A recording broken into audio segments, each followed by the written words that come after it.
Hello friends, welcome back to the YouTube channel dictation club. आज का dictation आनंद मासिक पत्रिका से लिया गया है, जो कि लगभग 90 शब्द प्रति मिनट की गति से होने वाला है। अगर आपको इसकी पीडीएफ अलग से चाहिए तो नीचे डिस्क्रिप्शन बॉक्स से आप टेलीग्राम ज्वाइन कर सकते हैं। वहाँ आपको सारी पीडीएफ मिल जाया करेगी। इसके अलावा आपको और भी प्लेलिस्ट चाहिए, जैसे कि रामधारी गुप्ता खंड 1, रामधारी गुप्ता खंड 2, previous year dictation, 10 minute non stop dictation, newspaper dictation, तो उस प्लेलिस्ट की लिंक भी आपको नीचे डिस्क्रिप्शन बॉक्स में मिल जाएगी। और अगर आपको डिक्टेशन पसंद आता है तो वीडियो को लाइक ज़रूर करें और चैनल को सब्सक्राइब कर लें, ताकि भविष्य में आने वाले डिक्टेशन आपको मिलते रहें। तो ज़्यादा समय ना लेते हुए डिक्टेशन स्टार्ट करते हैं। डिक्टेशन स्टार्ट होगा 5 सेकंड के बाद।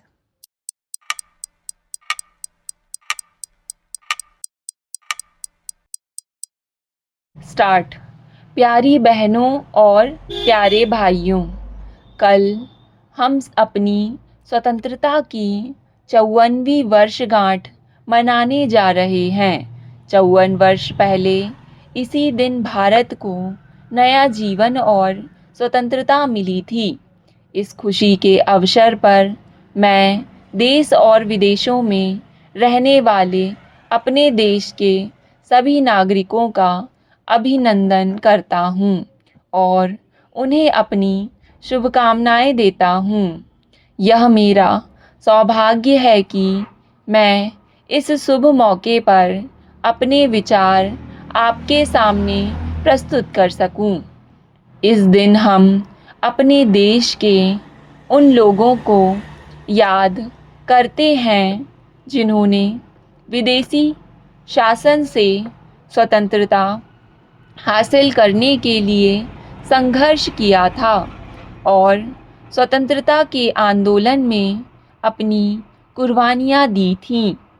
हम उनके बड़े एहसानमंद हैं और उनका अभिनंदन करता हूँ, क्योंकि उन्होंने मानवता के आधार पर हुए एक ऐतिहासिक अद्भुत आंदोलन में भाग लिया था।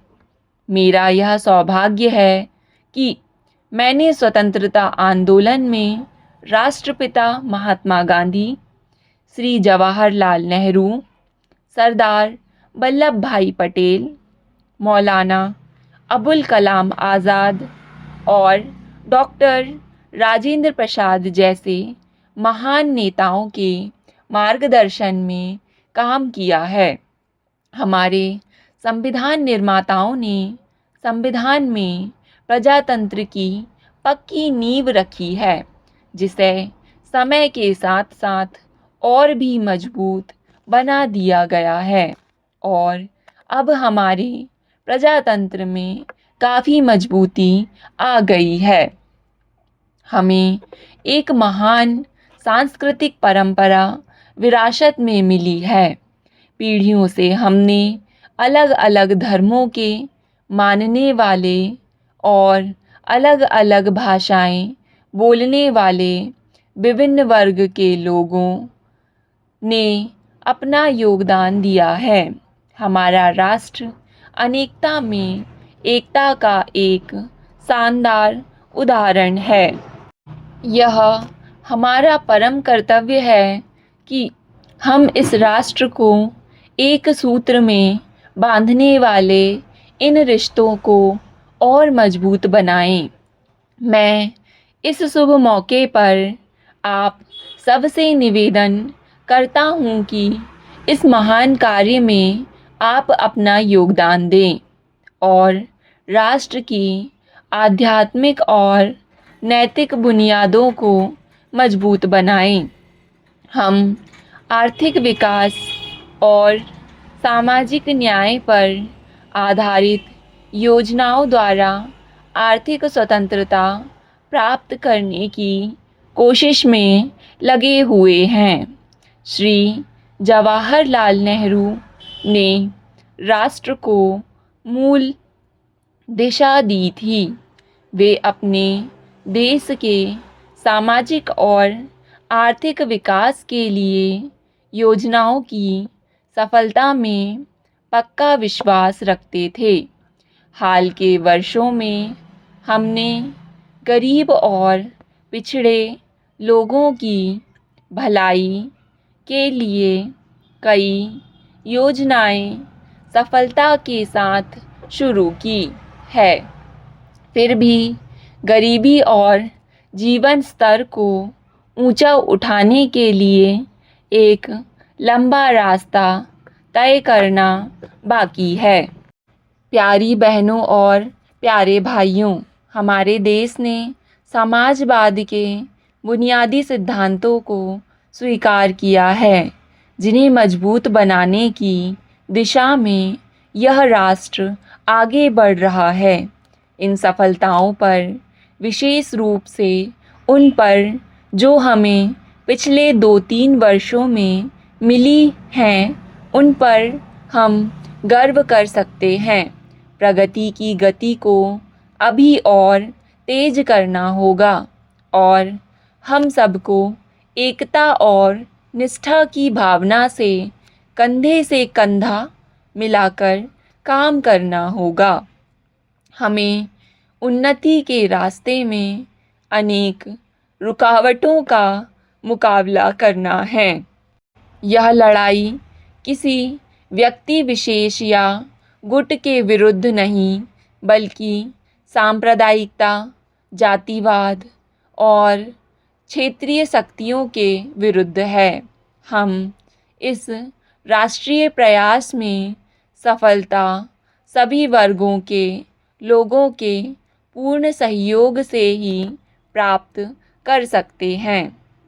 यह वर्ष उत्पादकता वर्ष के रूप में मनाया जा रहा है।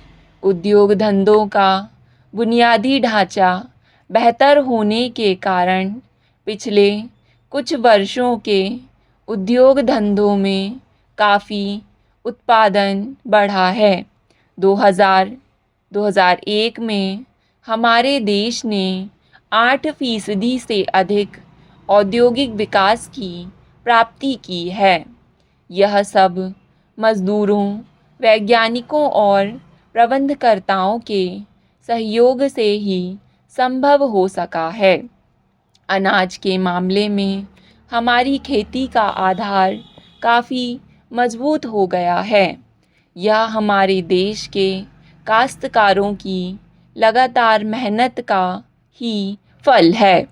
उपज बढ़ाने के उनके इस काम में कृषि वैज्ञानिकों और प्रशासकों ने काफ़ी मदद दी है।